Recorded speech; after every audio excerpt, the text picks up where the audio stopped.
Le président américain Donald Trump a annoncé ce dimanche qu'une délégation américaine serait au Pakistan demain pour relancer les négociations avec l'Iran, tout en menaçant de détruire les infrastructures de ce pays en cas d'échec des pourparlers. Dans un message sur les réseaux Truth Social, Trump a également accusé Téhéran d'avoir violé le cessez-le-feu qui expire dans 3 jours en lançant des attaques dans le détroit d'Ormuz. Le président américain a écrit qu'il offrait à l'Iran un deal raisonnable. Les précédents pourparlers à Islamabad avec une délégation américaine conduite par le vice-président J.D. Vance à un niveau sans précédent entre les deux pays depuis la révolution islamique de 1979 s'était conclu, pour rappel, le 12 avril par un échec.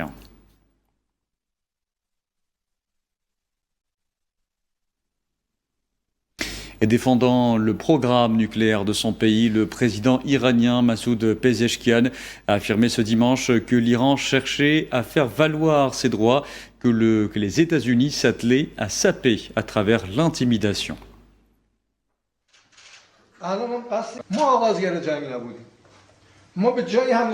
Nous n'avons pas déclenché la guerre, nous n'avons attaqué personne, nous n'avons d'ailleurs aucune intention d'attaquer qui que ce soit. Nous revendiquons nos droits. Ils tentent par l'intimidation de nier les droits d'une nation, d'une société. Ils prétendent avoir décidé que vous ne devez pas exercer ce droit. Pourquoi? Pour quel crime? Qui êtes-vous pour décider? De son côté, le président du Parlement iranien et négociateur en chef Mohammad Baqir Qalibaf a indiqué que la politique de l'Iran envers les États-Unis était un processus d'engagement réciproque où les États-Unis faisaient un pas et l'Iran en faisait un autre.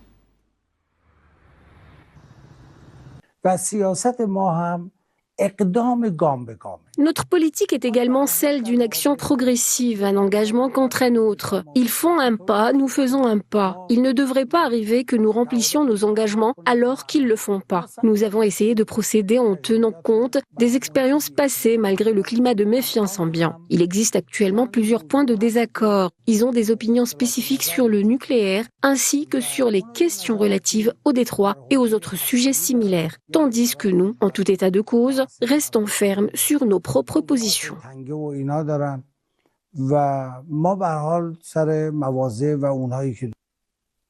L'Iran a exigé que les États-Unis abandonnent toute pression et préjugés pour restaurer la confiance.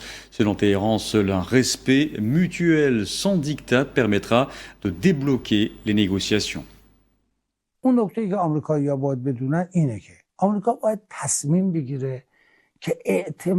Ce que les Américains doivent comprendre, c'est que les États-Unis doivent gagner la confiance du peuple iranien. C'est l'étape la plus importante qu'ils doivent franchir. S'ils veulent vraiment agir de bonne foi, ils doivent abandonner leur approche des négociations fondée sur des préjugés et une volonté de nous imposer quoi que ce soit. Ils ont déjà constaté qu'une telle approche est vouée à l'échec.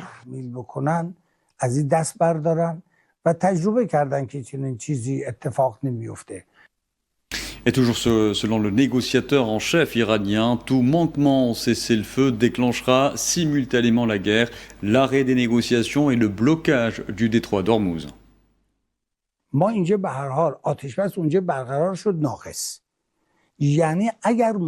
Quoi qu'il en soit, un cessez-le-feu a été instauré, mais il était incomplet. Comme je l'ai déjà clairement expliqué, qu'est-ce que cela signifie? Cela signifie que si vous n'appliquez pas le cessez-le-feu, nous le respecterons pas du tout. Nous déclenchons la guerre et nous interrompons les négociations. Ces deux actions sont simultanées. Nous arrêtons les négociations et nous entamons la guerre. Ils n'ont respecté le cessez-le-feu que partiellement, sans conviction. Cela est dû aussi à leur manœuvre trompeuse. Cependant, nous sommes restés fermes et finalement ils l'ont accepté. C'est pourquoi nous avons fermé le détroit d'Ormuz. Nous le leur avons même déclaré explicitement. Nous fermerons le détroit d'Ormuz et nous poursuivrons la guerre. Nous avons utilisé tous les moyens à nos dispositions. De cette manière, nous avons pu imposer notre volonté et nos exigences.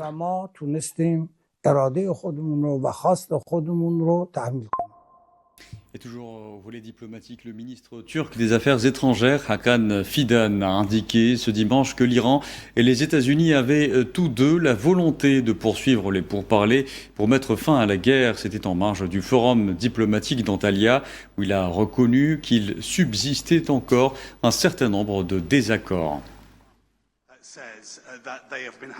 Efendim Gökhan Çeliker. Görüşmelerde kritik bir aşamaya gelindi. Ortada. Yani bu herkesin malumu. Güzel olan şu. Les négociations ont atteint un stade critique, c'est un fait connu. Le point positif est que les deux parties poursuivent les pourparlers avec sérieux et sincérité. Elles ont la volonté de continuer. Non seulement les parties concernées, mais le monde entier est franchement soulagé par le cessez-le-feu actuel. Bien entendu, son maintien est important pour tous. Un cessez-le-feu de 2 semaines est une bonne chose, mais le dossier est tellement vaste qu'il sera impossible de régler tous les problèmes en si peu de temps. Une nouvelle prolongation sera donc nécessaire. J'espère qu'elle sera accordée. Je suis optimiste. Cependant, certains points restent à clarifier. Nous constatons que les négociations sont en grande partie terminées. Du moins on l'espère, mais des divergences subsistent sur 1 ou 2 points cruciaux. Görüyoruz ama çok kritik bir iki başlıkta hala görüş farklılıkları devam ediyor. Et je vous le disais en titre, les forces navales iraniennes ont intercepté et forcé 2 pétroliers à rebrousser chemin ce dimanche alors qu'ils tentaient de franchir le détroit d'Ormuz. Selon l'agence de presse Tasnim, les forces armées iraniennes sont intervenues pour intercepter 2 navires battant pavillon botswanais et angolais. Après avoir reçu des avertissements formels, les 2 pétroliers ont été contraints de modifier leur trajectoire et de se retirer de la zone.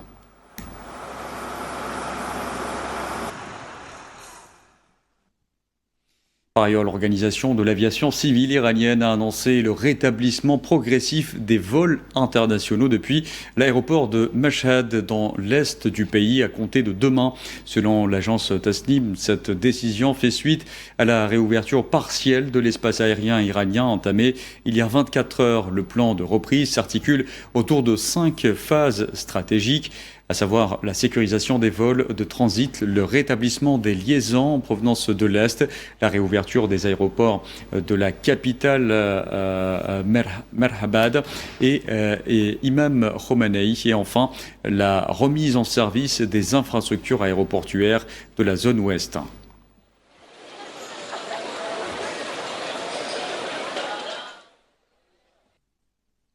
Au Liban, cette fois, l'autre front de la guerre au Moyen-Orient, le ministre turc des Affaires étrangères a accusé l'antité-sioniste de chercher à créer un fait accompli au Liban, en dépit du cessez-le-feu en vigueur, tout en dénonçant la politique expansionniste de l'antité-sioniste, dont l'ombre du bras de fer Téhéran-Washington.